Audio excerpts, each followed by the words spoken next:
Good evening, and thank you for joining us tonight. Minnesota Governor Tim Walz, now Vice President Kamala Harris's official VP pick, has arrived in Philadelphia to appear with Vice President Kamala Harris tonight. Ahead of their debut rally, Senator J.D. Vance was also campaigning in the same area. NTD's White House correspondent Iris Tao is on the ground with the latest updates for us. Right now, we're waiting for Vice President Kamala Harris and her new running mate, Governor Tim Walz, to give a speech right here addressing all their supporters at Temple University in Philadelphia. And the crowd here is very excited. They're filling up this 10,000-seat stadium. And most of them were telling me how they were very excited about her new VP pick. And some of the key words I've been hearing from her supporters about her choice is that they think Walz is very down to earth. They like the fact that he was a teacher, a former coach, and how he connects to the working class. We know that Vice President Kamala Harris and President Biden today, when praising him, mentioned how he has connections with the working class. And here's a video of Governor Tim Walz's new campaign ad talking about his roots. Watch.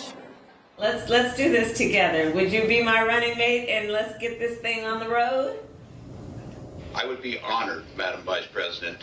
The joy that you're bringing back to the country, the enthusiasm that's out there, it'll be a privilege to take this with you across the country. And tonight will be the first time that Harris and Governor Tim Walz make a joint appearance as a new ticket. Now we have heard Harris praising also his record on supporting abortion measures as well as gun control policies. And tonight we do expect to hear more about that. Meanwhile, here's a video of Vice President Harris today making that call to Governor Walz about her decision. Watch. Sometimes life is as much about the lessons you learn as the lessons you teach. When I grew up, community was a way of life. My high school class was 24 people. I was related to half of them. I learned to be generous towards my neighbors, compromise without compromising my values, and work for the common good.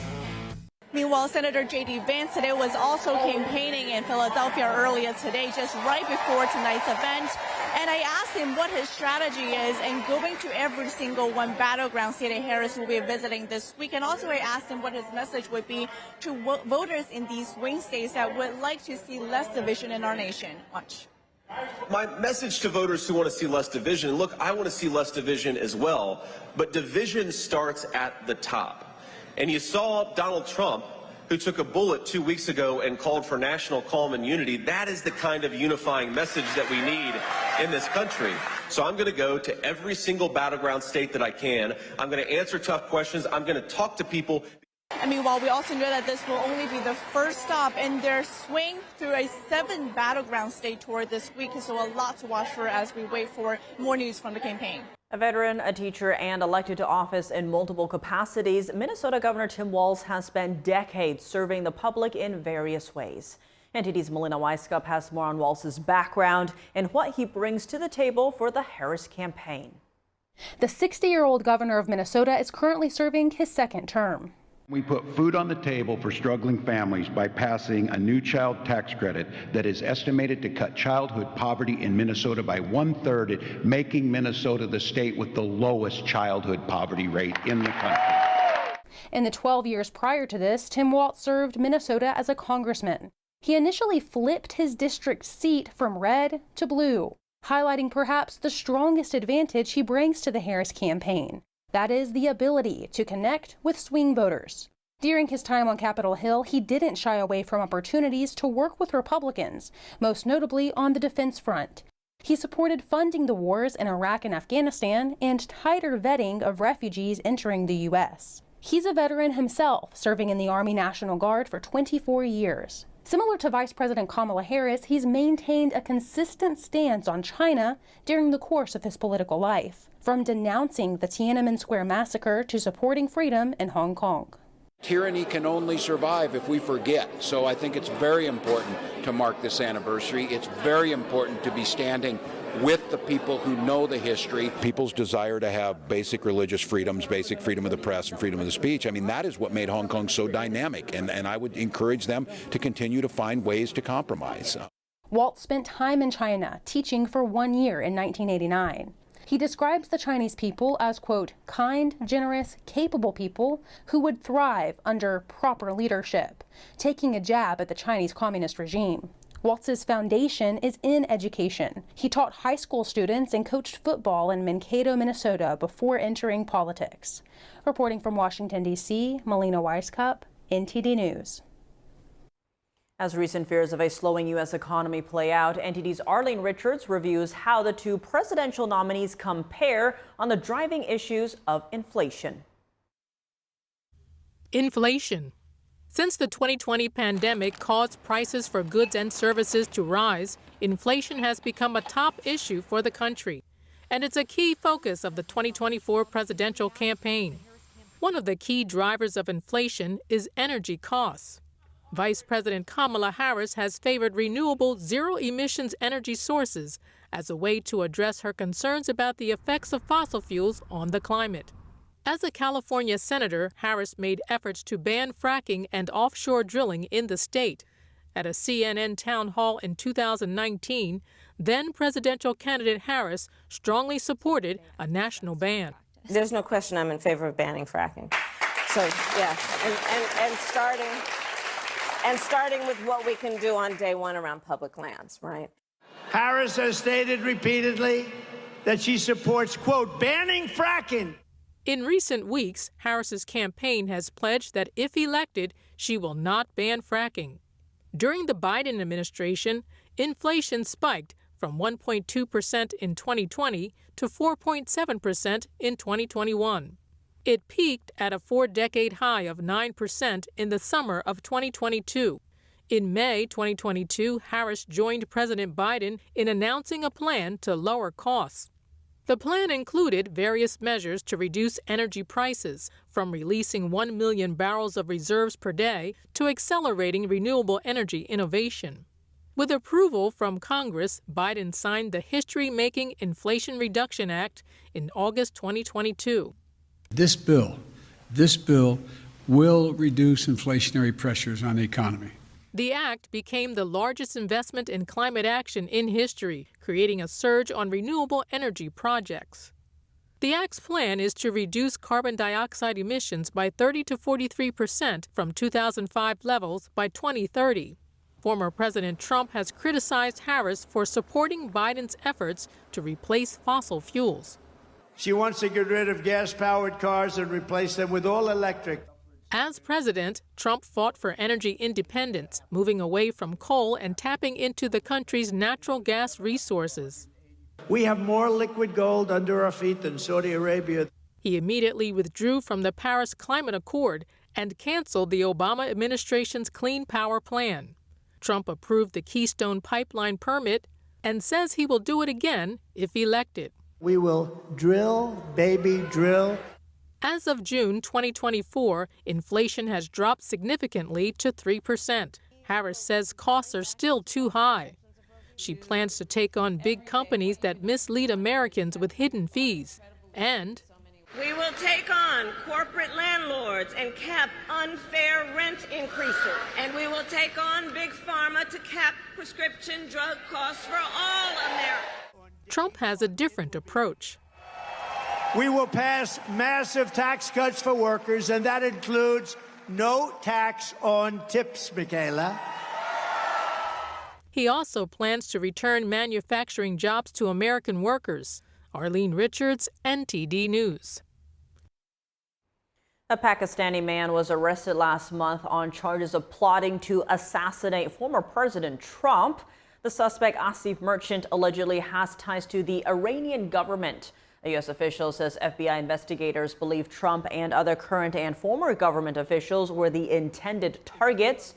Merchant was arrested one day before the Butler, Pennsylvania rally where Trump was shot in the ear. Authorities have not found evidence of any ties between Merchant and last month's attempt on Trump's life. Tropical storm Debby is moving northeast over Georgia. This poses a significant risk of storm surges and flooding for the southeastern United States in the coming days. NTD's Christina Corona brings us the update.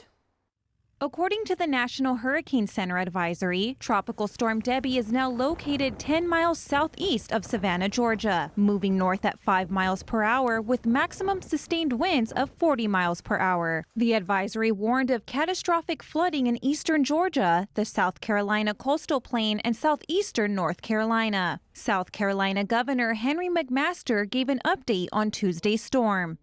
Winds have not been hurricane strength yet. They're somewhere maybe between 35 and 55 miles an hour. Historic rainfall is anticipated, with some areas receiving 10 to 20 inches and potentially up to 30 inches in certain locations. The water is going to be very heavy, particularly in the northern part of the state, from Myrtle Beach all the way up the line along North Carolina. Tropical Storm Debby was expected to move from southeastern Georgia Tuesday morning and head off the coast Tuesday night and into Wednesday morning. However, residents in Tybee, Georgia are already preparing for the heavy flooding. We've been providing sandbags for our residents since last Saturday, and we have been cleaning out our storm drains and preparing our water treatment facility, lowering the levels to handle the storm runoff. Virginia Governor Glenn Youngkin issued a state of emergency as Tropical Storm Debby approaches the coast. The storm is projected to reach Virginia on Thursday or Friday, possibly delivering several inches of rain. Tuesday morning, Governor Ron DeSantis spoke from Steinhatchee, Florida, where Hurricane Debby made landfall as a Category 1 storm on Monday. He mentioned 110,600 Floridians are left without power, and the Florida Small Business Emergency Loan Bridge program has been activated for those in need. We have $10 million available for businesses that have been impacted by Hurricane Debby.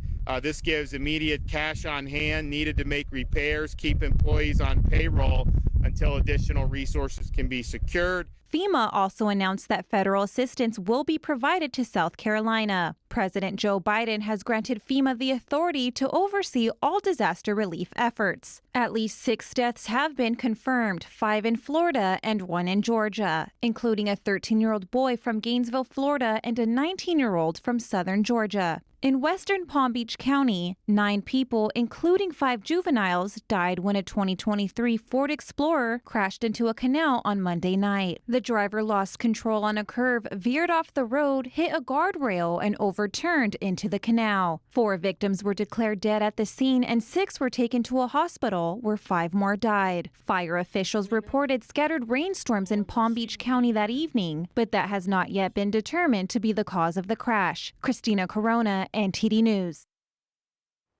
Over in California, a wildfire burned hillside homes in the southern part of the state. The local county fire department said the wildfire, called the Edge Hill Fire, destroyed at least 5 residential properties in San Bernardino. 3 single-family homes were damaged. Around 220,000 people live in the city, located around 55 miles east of Los Angeles. According to California's fire agencies, the fire began Monday and burned 100 acres before being mostly contained. Over 200 firefighters responded, and they made use of the cooler temperatures overnight. The cause of the fire is still under investigation. Warmer than usual temperatures and abundant vegetation have led to ideal burning conditions.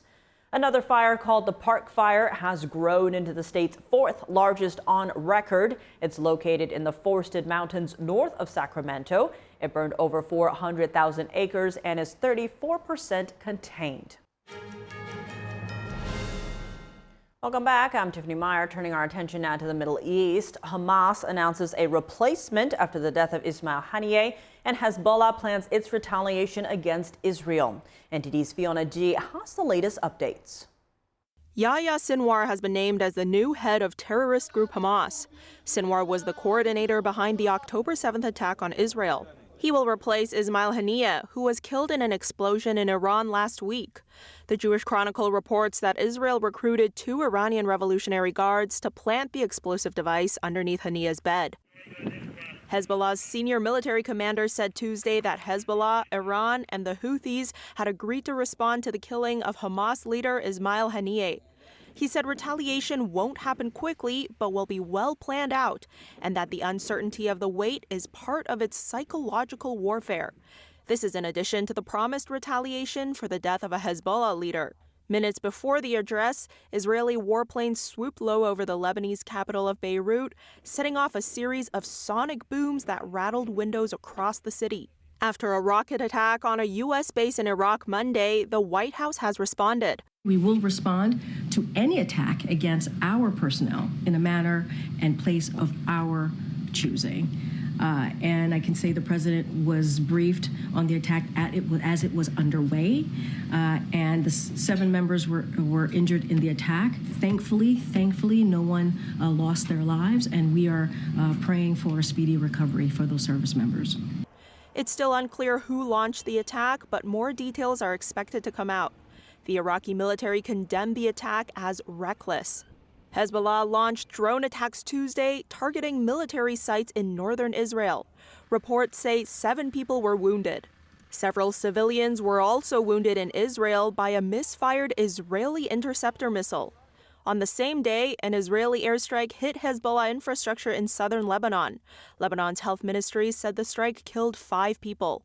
The Lebanese foreign minister said that the Lebanese government is attempting to de-escalate the situation with Hezbollah, but that the situation has now become, quote, bigger than Lebanon. The secretary of Russia's Security Council visited Tehran and spoke with the Iranian president Monday. He highlighted the close alliance between Iran and Russia. Iran has been requesting and receiving advanced Russian air defense technologies. Fiona G., NTD News. In more international news, Nobel laureate Muhammad Yunus will head Bangladesh's interim government. This comes after the country's Prime Minister Sheikh Hasina resigned and fled amid mass protests against her rule. Yunus was chosen during a meeting that included military chiefs, leaders of student protesters, prominent business leaders, and civil society members. A longtime political opponent of Hasina, Yunus is expected to return soon from Paris, where he's advising Olympic organizers. Student leaders said earlier that Yunus had agreed to head an interim government. The 83-year-old economist and banker was awarded the 2006 Nobel Peace Prize for his work developing microcredit markets through Grameen Bank. Bangladesh's figurehead president has dissolved parliament, clearing the way for an interim administration and new elections. Other members of the new government would be decided soon. Venezuela has launched a criminal probe against opposition party leaders, and the country's security forces are targeting protesters who they say committed violent crimes during recent protests. Venezuela's top prosecutor is launching a criminal probe against the opposition leaders contesting last month's election. Attorney General Tariq Saab alleges the opposition leaders incited police and military officials to break the law. It follows a letter posted on social network X by opposition leaders calling for security forces to stand by the people and respect the results of the election they say they won. Venezuelan security forces have begun targeting those who they say committed violent crimes during recent protests over the disputed election. Advocacy groups said the operation has left protesters fearful. Relatives of some detained protesters demanded justice for their loved ones outside detention centers in Caracas. A mother said her 17-year-old daughter was detained for protesting the election results. She was saying that she wanted to have a better future, something different, because she was saying that all her life she has always been hungry. I only ask for justice for our children. Our children are not guerrilla fighters, nor are they criminals, nor are they terrorists. They did not commit the charges they accuse them of.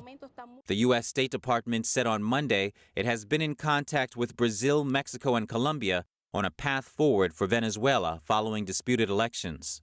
We continue to call for transparency and the release of detailed tally votes, while recognizing it's been over a week since the election, and any release of those votes would require close scrutiny given the potential for tampering or manipulation in that time frame. Venezuela's electoral authority, who the opposition says favors the ruling socialists, has said President Nicolas Maduro was re-elected with around 51% of the vote. The opposition says its own detailed tally shows its candidate, Edmundo Gonzalez, likely received 2/3 of the vote, a result in line with independent exit polls. Venezuela's electoral authorities have so far failed to release full voting results, despite calls from the U.S., Brazil, Colombia, and Mexico. U.S. Republican presidential candidate Donald Trump said Venezuela is being run by a dictator. He didn't mention Maduro by name. The Chinese regime claims to be stepping up enforcement of its regulations on illicit fentanyl. NTD's Washington correspondent Jack Bradley has more on why members of Congress are skeptical of the Chinese Communist Party.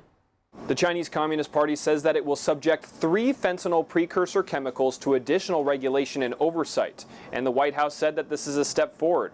However, at the same time, the Chinese regime is directly subsidizing the manufacturing and export of these precursor chemicals. A spokesperson for the House Select Committee on the Chinese Communist Party told NTD this in a statement, saying, quote, "This is just the PRC's latest vacuous promise. The PRC says that it is cooperating by scheduling precursors as it did with fentanyl, while it actively subsidizes those purportedly illegal substances and takes no enforcement action against the PRC perpetrators responsible for hundreds of thousands of American deaths." The House Select Committee on the Chinese Communist Party found in an April report that the CCP directly subsidizes the manufacturing and export of illicit fentanyl materials and other synthetic narcotics through tax rebates.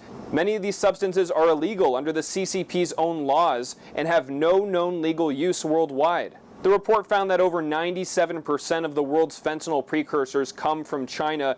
Those chemicals are sold to and trafficked by Mexican drug cartels into America, mostly through the ports of entry in California. Fentanyl is now the leading cause of death among young Americans, killing tens of thousands in the U.S. every single year. And in many cases, people taking the drug don't even realize that they're taking fentanyl because it's made to look like illicit prescription painkillers. Members of Congress have considered export controls and other forceful methods to stop the Chinese regime from exporting fentanyl to other countries, but it still remains the #1 exporter of fentanyl precursor chemicals.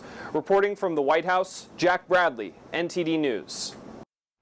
Federal regulators speak with Boeing workers, and U.S. households are more and more in debt. Here's NTD's Don Ma with today's Business Matters.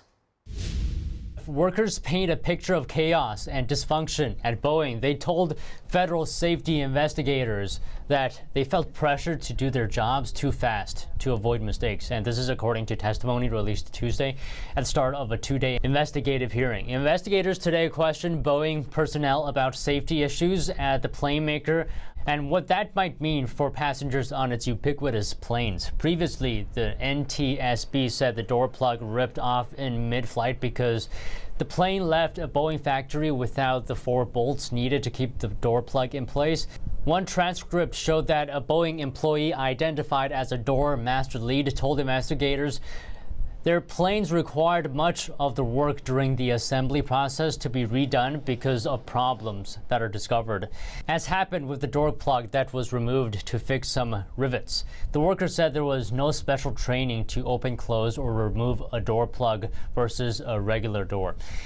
Meanwhile, American households keep piling on more debt. That's according to data released by the New York Federal Reserve on Tuesday. Last quarter, U.S. households added $109 billion in debt.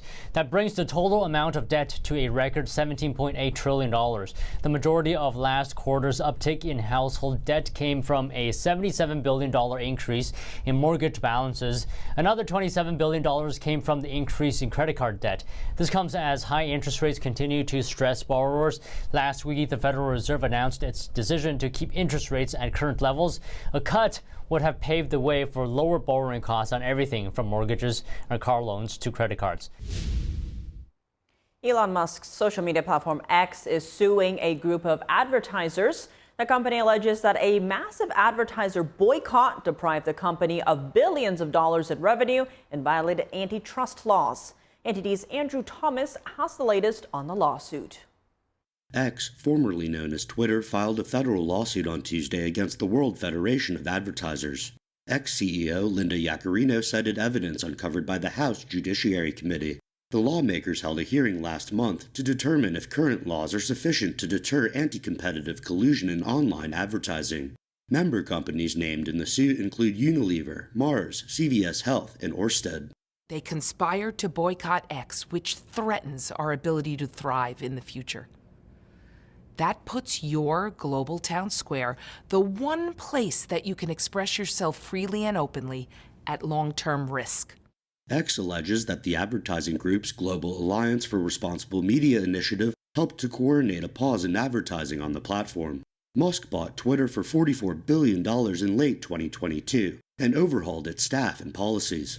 The tech titan posted about the lawsuit on X, saying, quote, "We tried peace for 2 years. Now it is war." Andrew Thomas, NTD News.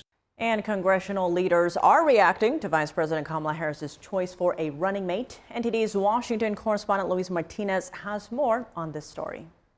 Senate Majority Leader Chuck Schumer posted on social media this Tuesday morning that Governor of Minnesota Tim Walz was a great choice. Schumer also added that, and I quote, "There is no doubt that the Harris-Walz ticket will lead us to victory in November and build a future Americans can be proud of," end of quote. On the House side, Minority Leader Hakeem Jeffries also took to social media to show his enthusiasm. According to Jeffries, Kamala Harris and Tim Walz will lead America into a brighter future for everyone. More progressive voices on Capitol Hill also took to social media on Tuesday to show their support for Vice President Kamala Harris's vice presidential nominee. Representative Ilhan Omar, the Democrat from Minnesota's 5th District, praised Governor Walz's policies on universal school meals, marijuana legalization, and protection to access to abortions. Bernie Sanders, the senator from Vermont, praised Tim Walz for his background as a school teacher and a strong supporter of labor unions, and that he would be a great asset to the Harris administration. So excited today. 1 month ago, it looked like Democrats were going to lose in a landslide, probably lose the Senate, not recapture the House. And it was like a funereal culture in Washington. Turn up the clock to now, and it is extraordinary what is going on. And I am excited. Tim Walz is a gentleman, competent, common sense, school teacher, National Guardsman, and someone who just is a decent, outstanding guy. Speaker of the House Mike Johnson also posted on social media and called the Harris-Walz ticket the most radical left-wing ticket in American history. Speaker Johnson also said he looks forward to highlighting the vast differences between their policies and the America First agenda. It's important to note that Governor Tim Walz was a U.S. congressman for 12 years before becoming governor of Minnesota.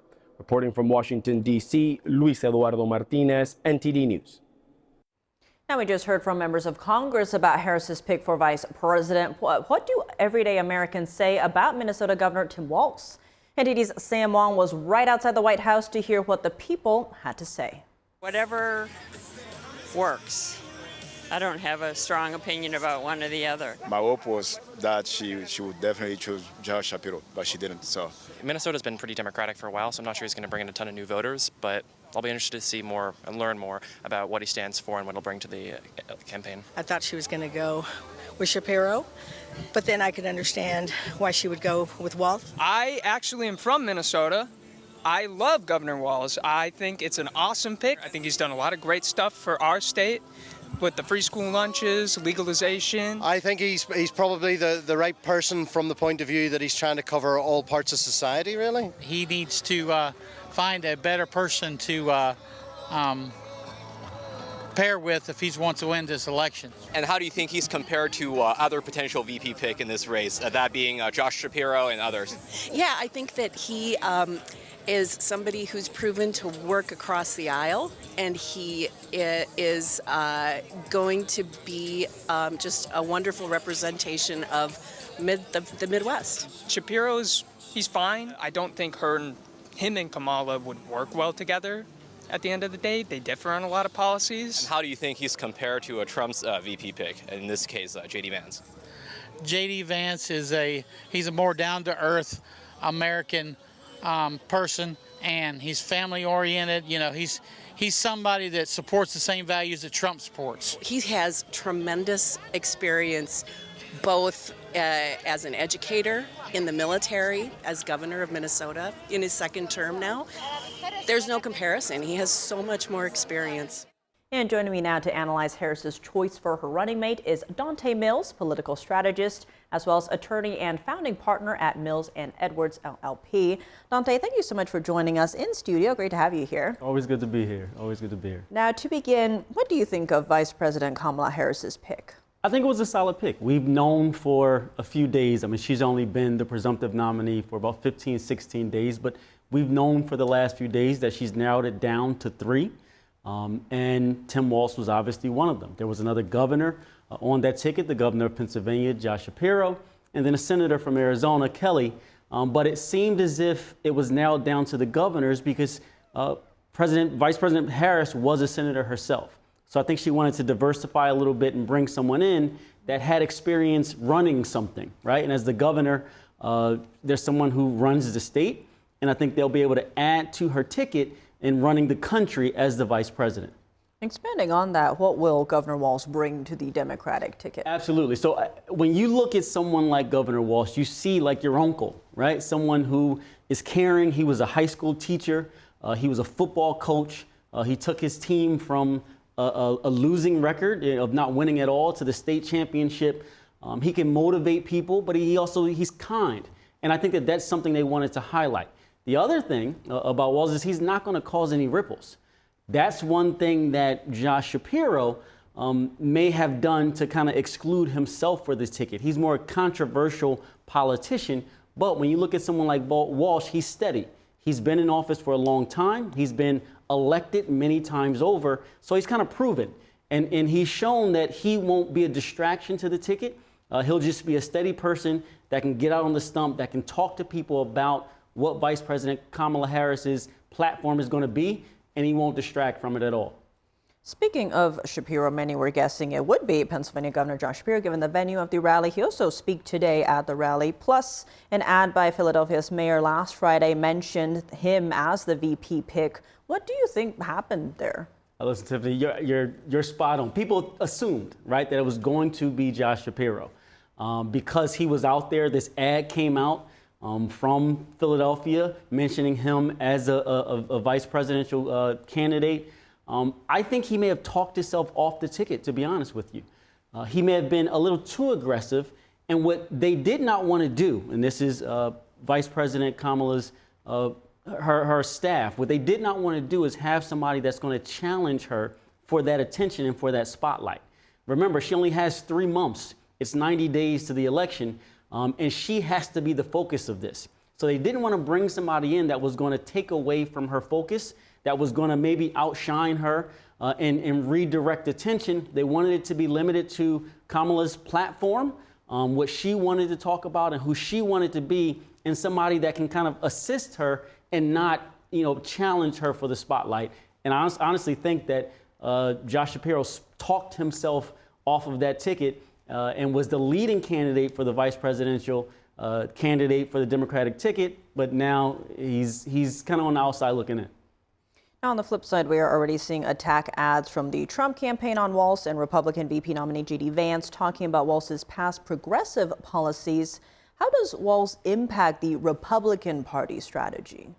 He makes it more difficult. I mean, listen, the Republican side is going to try to nitpick. They're going to try to find some things that they can highlight to say, oh, he's not a good candidate. But it's going to be difficult because, again, he does not make a lot of waves, and we're talking about Governor Walz. He just does not make a lot of waves.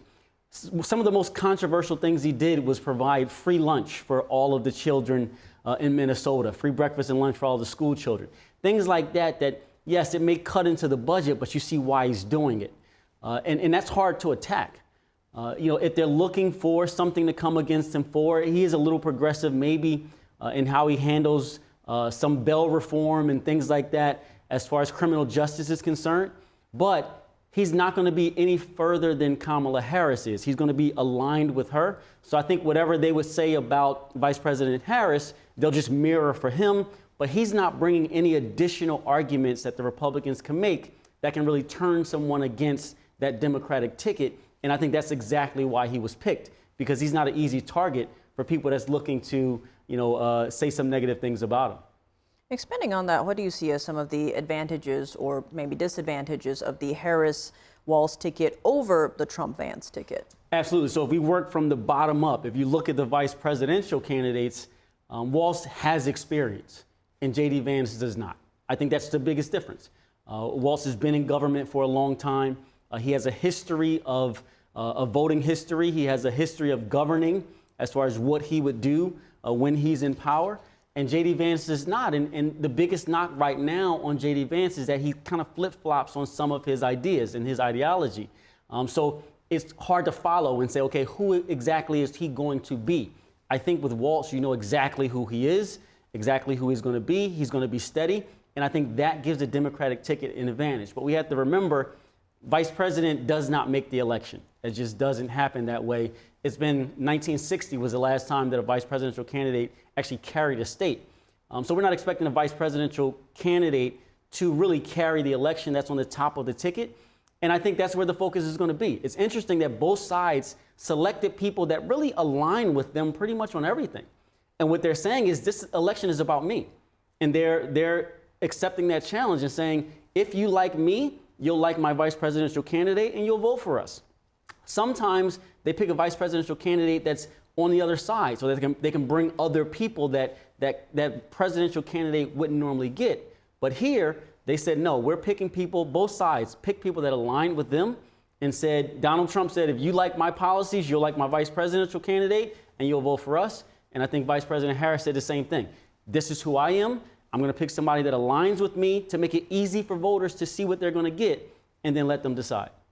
I want to zoom in on that because we're seeing with Walz and Vance as the VP nominee picks here, right? Many are saying neither side is targeting moderates.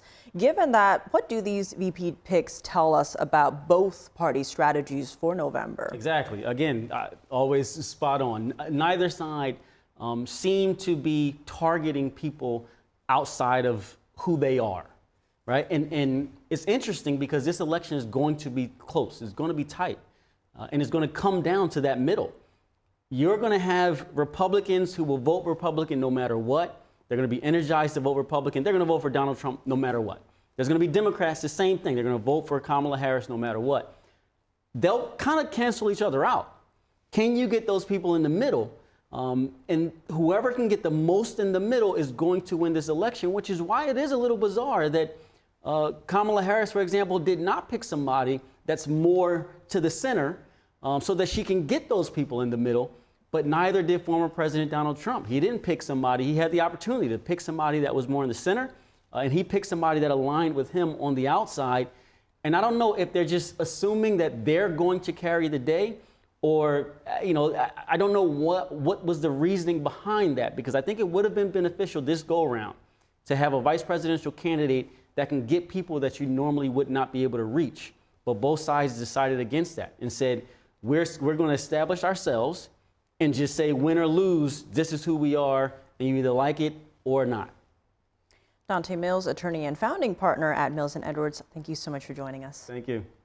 Minnesota Governor Tim Walz, now Vice President Kamala Harris's official VP pick, has arrived in Philadelphia to appear with Vice President Kamala Harris tonight. The two spoke just moments ago to an enthusiastic crowd. NTD's White House correspondent joining us live now from Philadelphia. Iris, what are some of the key takeaways from this debut rally? So this is their first joint rally as, of course, the Democratic ticket for president and vice president. The crowd here is electrified. We've seen them clapping, cheering, and sometimes giving a standing ovation. Pennsylvania, I'm here today because I found such a leader.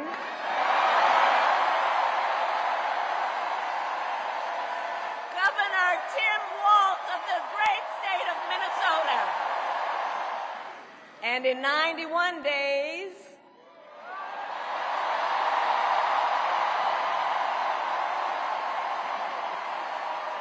the nation will know Coach Walz by another name, Vice President of the United States.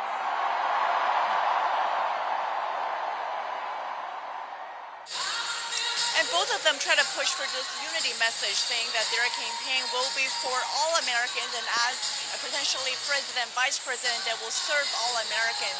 And also Governor Tim Walz also doubling down on his roots, saying this to the audience. Watch.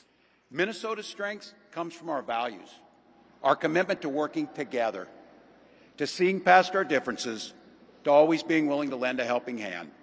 Those are the same values I learned on the family farm and tried to instill in my students. I took it to Congress and to the state capitol, and now Vice President Harris and I are running to take those very values to the White House.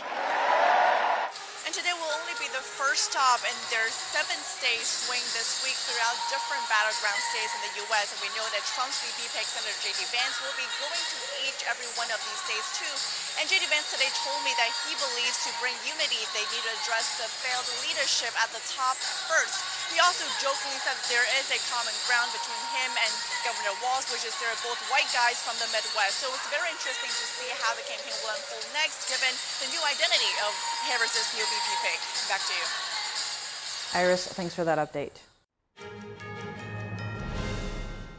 Welcome back. I'm Tiffany Meyer now for your sports news. We're joined by NTD's Dave Martin. Dave, plenty going on today, especially at the Olympics. So let's start right there. As American Gabby Thomas took gold in the women's 200-meter sprint. Now, that was part of a big day for U.S. Olympians. Yeah, Thomas had a great run. She really exploded out of the blocks, had a great turn. By the time she was done with the turn, pretty much the outcome wasn't even in doubt. She was that far ahead. Quite a performance by Thomas there in the 200.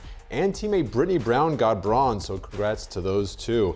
Meanwhile, women's volleyball, Team USA swept Poland in the quarterfinals, so they'll advance to their 5th straight Olympic semifinals, where they'll face Brazil, which is a very familiar foe. Now, Brazil beat them in the finals in 2008 and 2012, but the U.S. did get revenge 3 years ago at the Tokyo Games, winning gold there. Then in women's soccer, Team USA beat Germany 1-0, a thrilling win in extra time. Sophia Smith scored the winner off a great pass from Mallory Swanson. And it was a great save by goalie Alyssa Nair in the final minute to seal the win. So they'll advance to the finals on Saturday. Well, they'll also face Brazil. Now, Team USA men's basketball was also in action today, blowing out Brazil in the quarterfinals. Meanwhile, before the game, head coach Steve Kerr mentioned Brazil's rebounding prowess. Did that come into play today? Well, I mean, not really. The U.S. did a great job on the boards. They got the same amount of offensive rebounds as Brazil did, despite fewer opportunities because they didn't miss very much. So looking at offensive rebounds in total doesn't always tell the full story. I mean, if you miss more, there's more chances to get offensive rebounds. The U.S. generally shoots better, so they don't have that many misses. They did today, too. Hit 58% of their shots. Brazil hit just 42%. Now, this game really was not very close. U.S. led by 27 at halftime. They ended up winning by 35, 122 to 87. But Steve Kerr needs to motivate his team here with statistics like these because they're always so heavily favored, and that can make it very tough to motivate a team. I mean, these are all NBA All-Stars. They're not facing other All-Star teams. So they move on to the semifinals now, where they'll be heavily favored against Nikola Jokic and Serbia there. Shifting gears to baseball, the Chicago White Sox are one loss away from setting the American League record for most losses in a row. How far are they from the Major League record? Well, they're at 21 straight losses now. That ties the AL record. They're 2 losses away from the National League record, at least the modern day one, set by the 1961 Philadelphia Phillies. But baseball, specifically the National League, they go back to the 1870s. So the all-time record is actually 26 in a row, set by the 1889 Louisville Colonels. But this has been quite a futility streak. They've actually been swept twice by the same team during this streak, and this is actually their second losing streak this season of 10 games or more. Now, they're at Oakland tonight. Oakland is also in last place in their division. But for the White Sox players, this can't be fun. They have by far the worst record in baseball. Well, circling back to the Olympic schedule for tomorrow, what are some of the highlights we can expect to see, and where does the medal count stand right now? Well, tomorrow we got more track and field. Now, American sprinter Noah Laureate is going to be in the 200-meter semifinals tomorrow. This is going to be at 2:10 Eastern time. Now, Laureate, of course, won the 100-meter sprint on Sunday. He's trying to get his second goal of these games. Should he make the finals in the 200-meter, that'll take place Thursday. We'll also see women's USA basketball taking on Nigeria in the quarterfinals. That's going to be at 3:30 Eastern time tomorrow. Regarding the medals, the USA has a big lead in overall medals, 86. China is second then with 59. France third with 48. But as far as for golds, it's really been down to the U.S. and China. U.S. right now leads 24-22. They got 3 today with not only Gabby Thomas, but also teammate Cole Hawker took gold in the men's 1500. And 20-year-old female wrestler Amit Allure took gold in the 68-kilogram match. But a close race still between U.S. and China. Well, Dave, as always, thanks for joining us. Well, thank you, Tiff. And that's all for today's news. For round-the-clock coverage, visit us at ntd.com or download our NTD app. Thanks for tuning in. I'm Tiffany Meyer. Good night.